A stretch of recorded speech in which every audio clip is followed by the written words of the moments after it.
What's going on, everyone? It's Mike, it's John back again. This is your match preview. It's Everton against Brentford at Goodison Park tomorrow. We're a day late on the preview. That was my fault. How are you doing?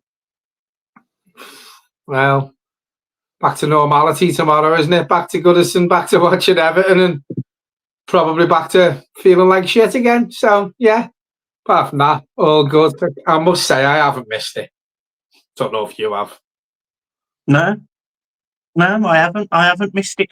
It's horrible, really, because like I remember back in the day, we'd go on international break, and I'd absolutely hate it.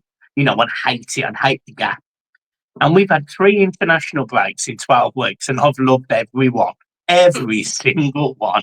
Mate, I don't think we're alone. You look at social media, X, Blue Sky, whatever you want to call it, and so many Everton fans on there, have enjoyed the break or look forward to the international break.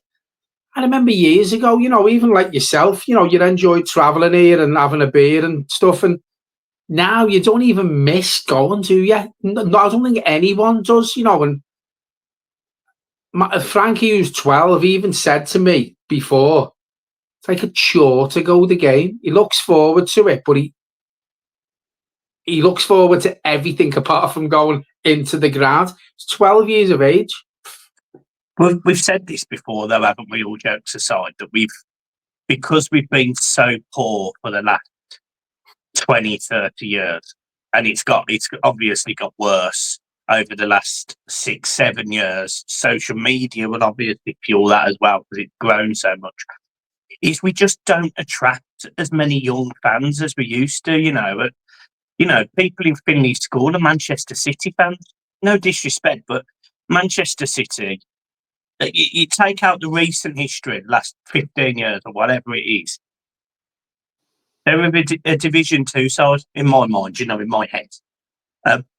You never expect Manchester City to have fans in Birmingham.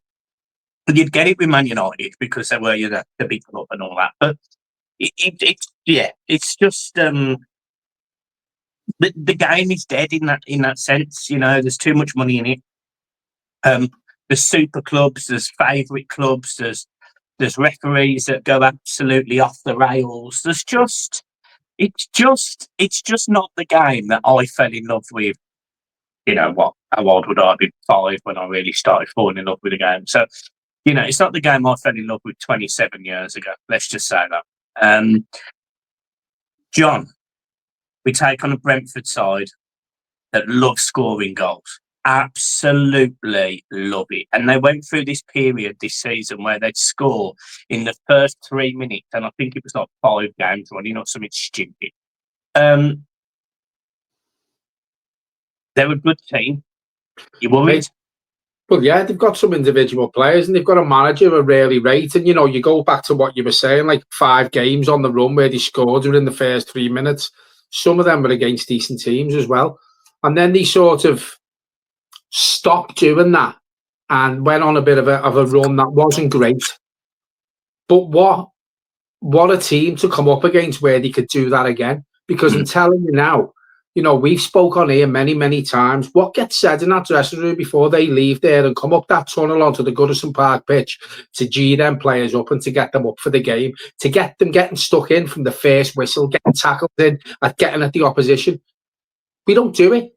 And this is a perfect example tomorrow. If Brentford are going to do what they done on that 5-game run where they scored early on in the game, there's no better team to do it against tomorrow than Everton Football Club. Just want to throw something into the match preview about the press conference before we talk about the game. So we've just spoke about we don't miss going the game and we look forward to the international breaks and stuff. And then the Premier League's back, as I keep hearing, but so is Sean Dyche's press conferences, where he's ridiculing us fans. Now, this manager, in my opinion, knows when his contract runs out, if he lasts that long, is not going to be at the club next season. And he's coming out with tripe week in, week out to wind us fans up. His latest one, most people probably didn't know what it is. There isn't any evidence to suggest that Illiman and Dyche should be playing as a number 10. And I haven't seen one person in the comments on social media who backs this manager up on that comment that he come out with. He had his best games for Sheffield United in the number 10 role. He created chances from the number 10 role. He scores more of his goals from the number 10 role. He plays for Senegal in the number 10 role. But yet this manager can't see any proof or any evidence to suggest that he should be playing there for Everton. I'm sorry, but that's the nail in the coffin for me. And when you've got a manager coming out with comments like that, what hope does it give us fans going the game? What's he seeing what we're not? And he's a big part to blame why we don't enjoy going the game anymore. He's a big part to blame why it's a chore to go into Goodison Park to watch this Everton team that he's putting square pegs in round holes, not playing players in position, not picking the best team. And I tell you now, do you know if he doesn't start Brentford tomorrow, that's just another dig at us fans, because I seen a stat before, and I think it was something like out the 10 games Jared Brantwaite's been involved in, I think we've won 7 and drew 2 and lost 1 or something like that. But yet this manager has kept him on the bench for the last 3-4 weeks. He's doing it now to wind us fans up. I'm done with him, and I know a lot of people are done with him, Michael. But he's golding us now. He knows what he's saying. He knows he's getting a reaction on social media and from the fans. And you know what? This manager is laughing at us.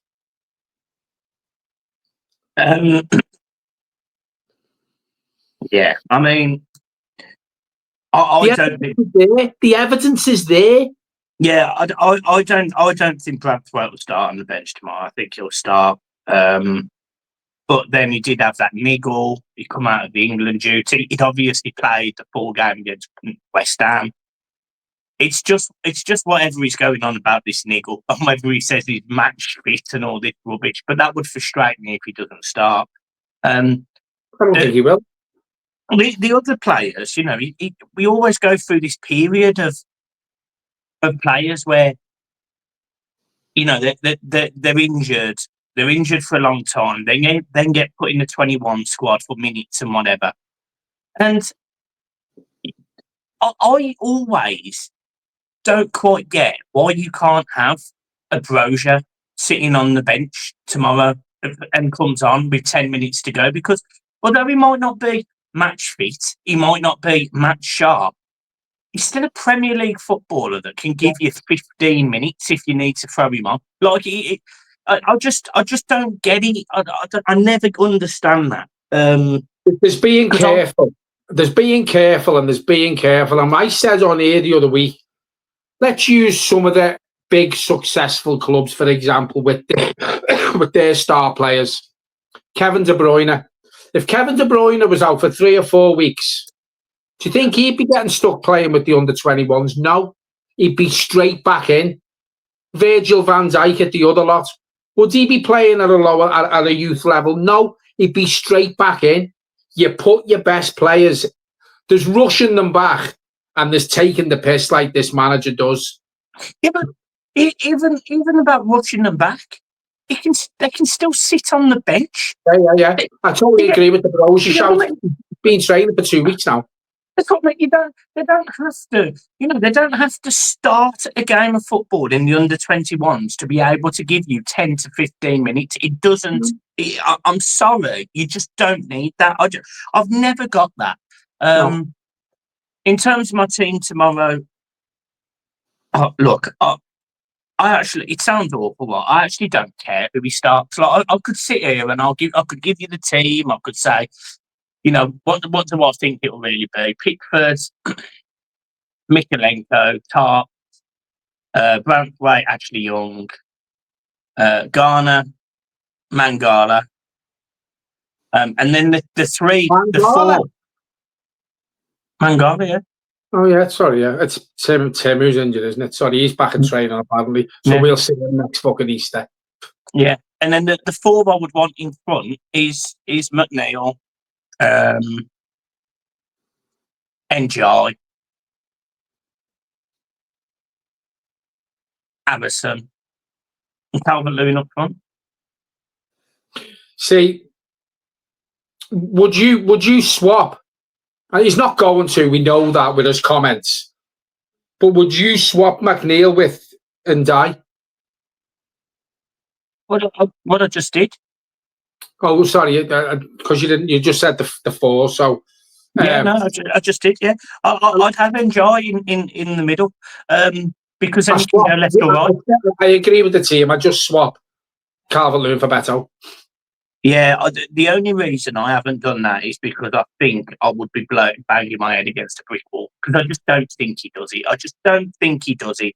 I've got no doubt that if Decore is fit tomorrow, Decore starts. Yeah. I literally have no faith in this manager picking a team of players that will win a game of football. I just don't. And there was some comments. There was a comment. Was it yesterday? They put the same comment on the last two videos, and they were saying, if you're going to be negative, then don't say anything. And I sat there and went, well, what's the point of a fan channel if I'm not going to be honest about my opinions?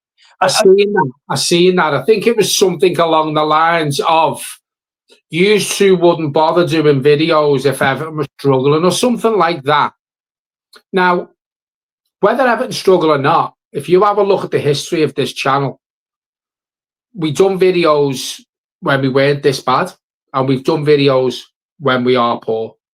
What I've said on this channel is it's easier to do videos when we're shit.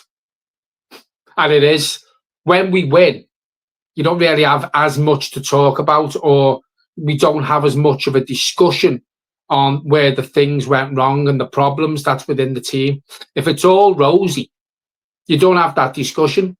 But in no way, shape or form, to whoever has put that comment in the last two videos, to me and Michael, want to see our beloved club struggling because it's easier for us to do videos. So whoever's putting that comment, you're talking out your ass.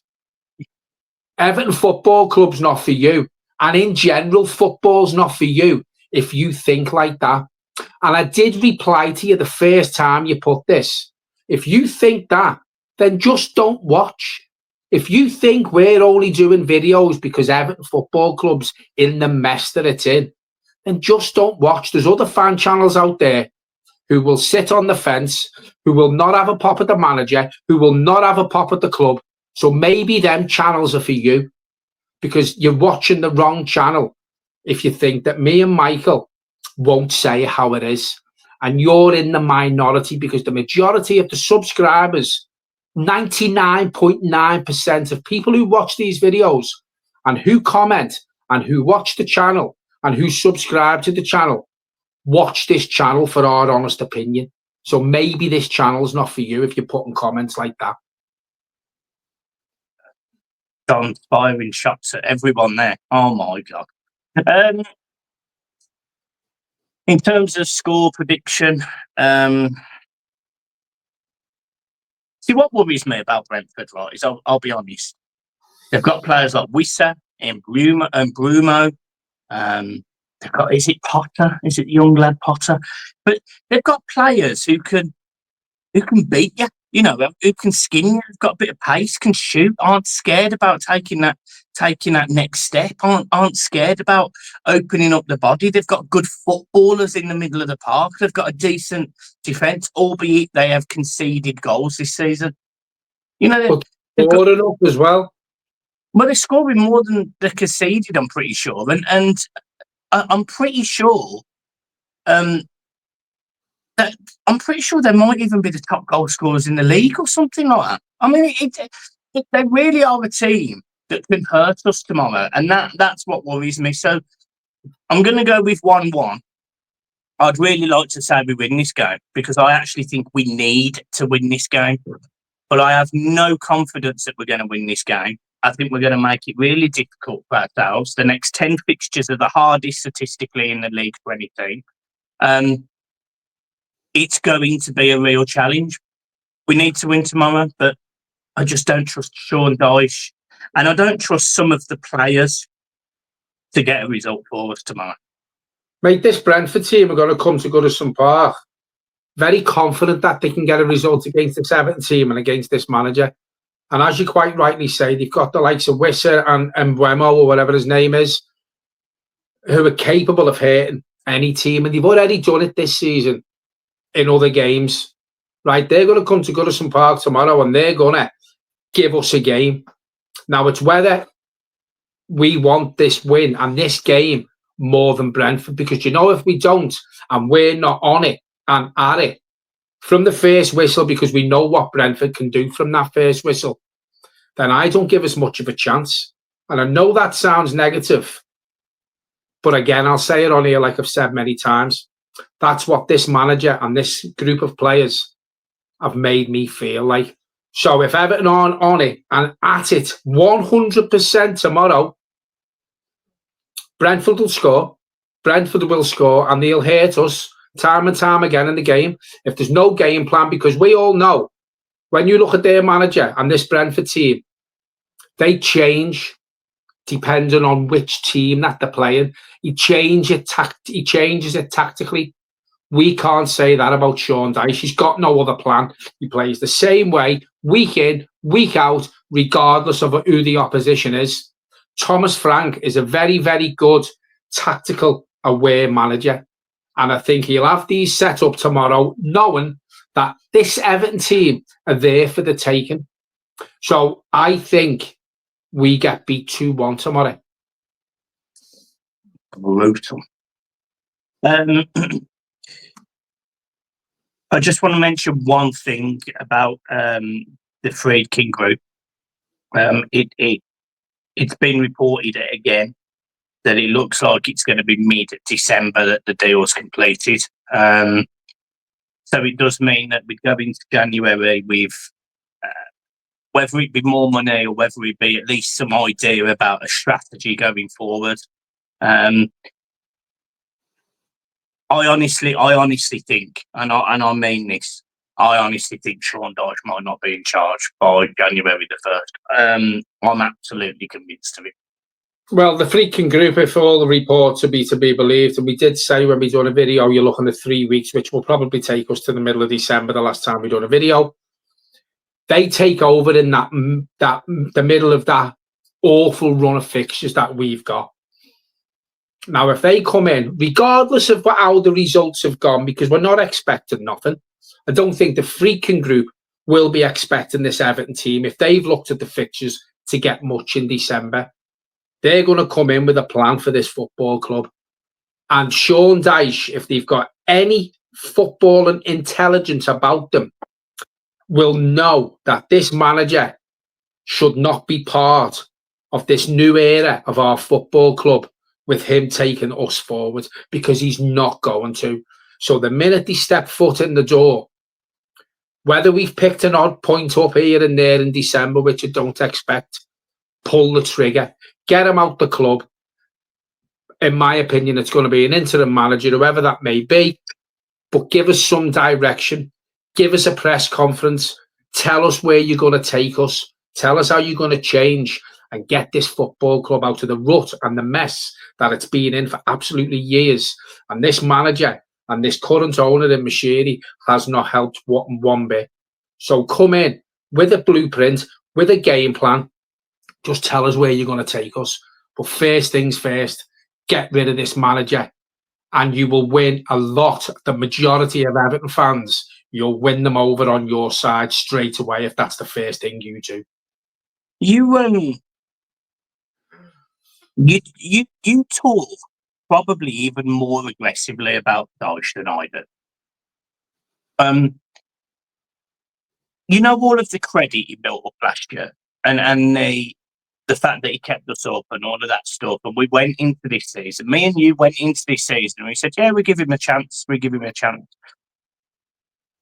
Is it fair to say that is now done. Like that chance has been and gone. I mean, I know my stance on it, and that is, yeah, it's been and gone. I'd sack him tomorrow. But yeah, so what you said then about we went into this season, me and you, and we spoke about giving him a chance. As you've just said, I'm more probably aggressive about wanting Dyche out than you. I think you were more Dyche in after what he done last season for this season, going ahead, going forward. Yeah, I wanted to give him a chance, yeah. But then on the flip side of it, Michael, he's burnt his bridges with me and a lot of Everton fans now, and I think we're all in agreement. The reasons for that are he's now ridiculing the Everton fans. He's had a pop at the Everton fans. He's coming out with rubbish about Ndiaye. He went on a run last season, and a lot of people tend to forget about this, who still blow smoke up his ass, that he won 1 game in 15. No other Premier League manager gets away with that. They're sacked. 19 clubs sacked their manager if they go on a run like that. The problem we had, there was no money to sack him, or Mashiri wasn't asked in sacking him. So when you look at it in hindsight, yeah, I was willing to give him a chance because of 2 points deductions and he kept us up. But when you look at the Opta stats, because they've come out with, we've got the hardest run of fixtures coming up. From the beginning of the season, the same people, or the Opta stats, said Everton had the easiest 10 fixtures out of any club in the Premier League. And we find ourselves where we are, with them not playing the right tactics, with them not playing the right team, making poor substitutions, coming out with rubbish like the players are on the grass, but they're not Premier League fit. It's little things like that that make me think, well, not think, no, 1,000,000% realise that this isn't the man to take our club forward. And that's why I'm done with him. I'm looking at the bigger picture. Forget what he done last season with 2 points deductions. Yeah, thanks, Sean. You've done what you were brought in to do. My worry now is he's lost the majority of the dressing room. We're 11 games in. We've got a horrendous run of fixtures coming up. And I just don't see any positivity from this manager that he will keep us up this season with no points deductions if we don't get any more. He kept us up with 2. If we don't get a points deduction this season, I have no confidence he keeps us up again. Fair enough. Well, I think that's it. I think that's been a lengthy match preview. Make sure you hit the like and subscribe button. Make sure you follow us on Blue Sky, Twitter, Instagram, Facebook, you name it. Snapchat. Not Snapchat. What's the other one? TikTok. Snap, crackle, and pop. Snap, crackle, and John's face. Yeah. Enjoy the game, and we will see you for the match reaction after the game. Up the glorious Toffees.